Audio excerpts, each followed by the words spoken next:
I was hoping today to talk a little bit about creativity. You know, a lot of people really struggle to give themselves permission to be creative. And reasonably so. I mean, we're all a little suspect of our own talent. And I remember a story I came across in my early 20s that kind of meant a lot to me. I was really into Allen Ginsberg, and I was reading his poetry, and I was reading, he did a lot of interviews. And one time, William F. Buckley had this television program called Firing Line. And Ginsberg went on there and sang a Hare Krishna song while playing the harmonium, you know. And he got back to New York to all his intelligentsia friends, and they all told him, "Don't you know that everybody thinks you're an idiot? I mean, the whole country's making fun of you." And he said, "That's my job. You know, I'm a poet, and I'm gonna play the fool.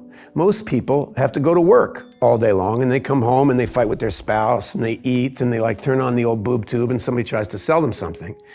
And I just screwed all that up. I went on and I sang about Krishna. And now they're sitting in bed and going, who's this stupid poet? And they can't fall asleep, right? And that's his job as a poet. And so I find that very liberating, because I think that most of us really want to offer the world something of quality, something that the world will consider good or important. And that's really the enemy, because it's not up to us whether what we do is any good.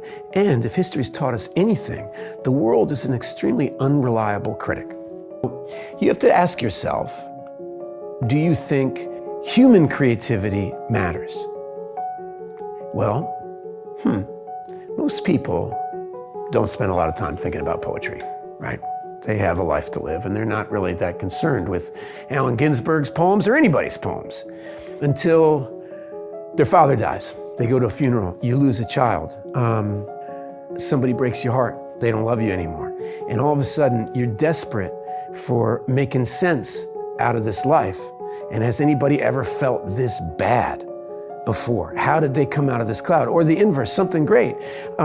You meet somebody and your heart explodes. You love them so much you can't even see straight. You know, you're dizzy. Did anybody feel like this before? What is happening to me? And that's when art's not a luxury, it's actually sustenance. We need it. Okay, well, what is it? Human creativity is nature manifest in us. There's some negative things that come along with that, along with like feeling like you're in a glass wall and people are staring at you. That might be a negative, but the overwhelming positive is the power of art. Yeah. And it's a word right now that, you know, we live in a culture where everybody likes to be ironic or cynical or weird, but I've never been good at that, you know, but I learned with that movie right off the bat that art has a real power. And I've watched it over 30 years. People can say carpe diem to me leaving this interview, right? And I'll meet some kid who's got a tattooed on his arm. He saw the movie 3 years ago. You can't tell me that it doesn't have value, and that these little things that people put into the world, we often are made to feel like our actions don't have value, but our actions do have value. Caught up in this idea that life's a competition and that there's something to be won and something to be lost, or that there's not time to make mistakes. What you do does matter, and in general, making money is a terrible barometer for decision making in the same way that fear is. Being true to yourself happens over a lifetime. You can't do it in one day. And this might be long-winded, but you know how when you see a picture of vacation, you think, oh, that was so much fun. But when you were doing it, it wasn't that much fun. It's usually because when you look at the picture, you already know, oh, you made the flight, you got over that weird cold you had. You know the ending.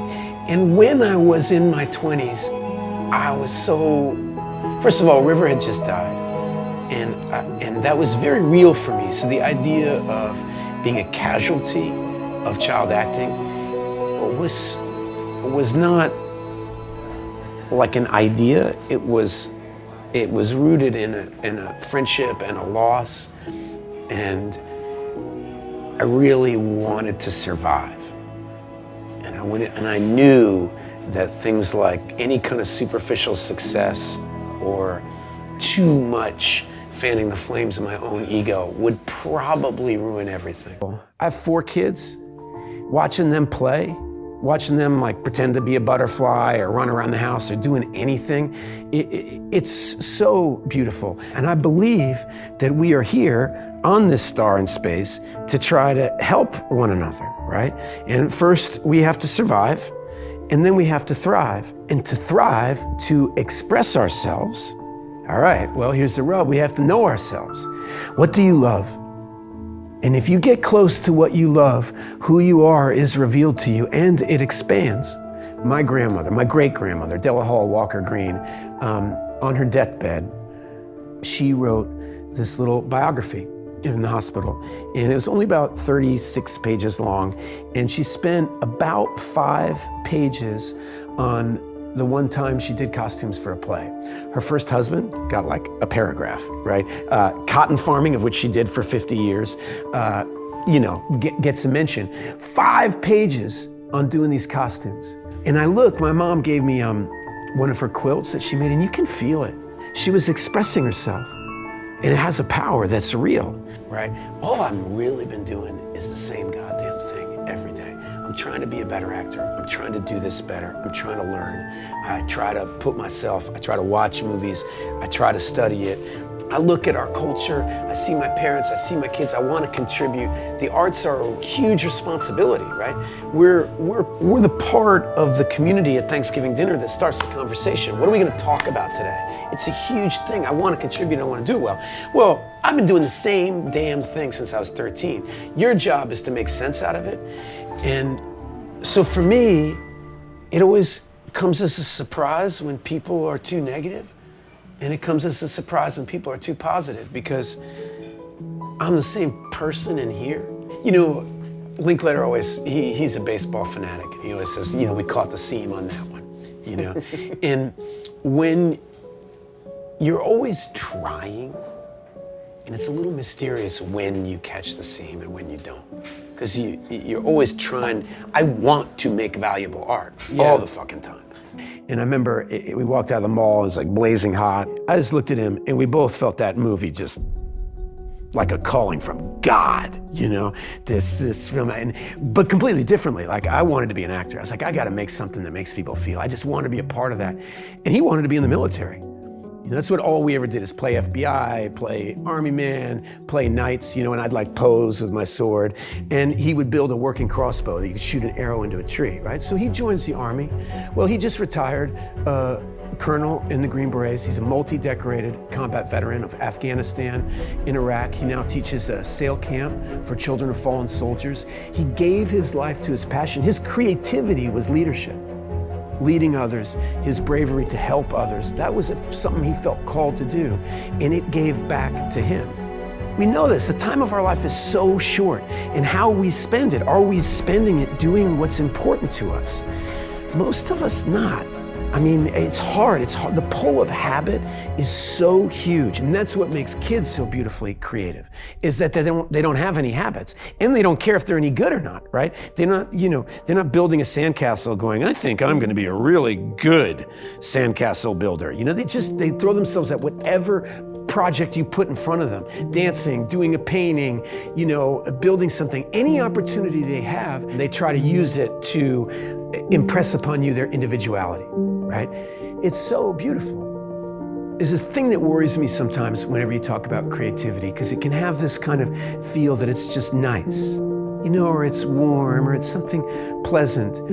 It's not, it's vital. It's the way we heal each other in singing our song, in telling our story, in inviting you to say, hey, listen to me, and I'll listen to you. We're starting a dialogue, and when you do that, this healing happens. And we come out of our corners, and we start to witness each other's common humanity. We start to assert it, and when we do that, really good things happen. So if you want to help your community, if you want to help your family, if you want to help your friends, you have to express yourself. And to express yourself, you have to know yourself. It's actually super easy. You just have to follow your love, right? There is no path. There's no path till you walk it. And you have to be willing to play the fool. So don't, read the book that you should read. Read the book you want to read. Right? Don't listen to the music that you used to like. You know, take some time to listen to some new music. Take some time to talk to somebody that you don't normally talk to. I guarantee if you do that, you will feel foolish. That's the point. Play the fool.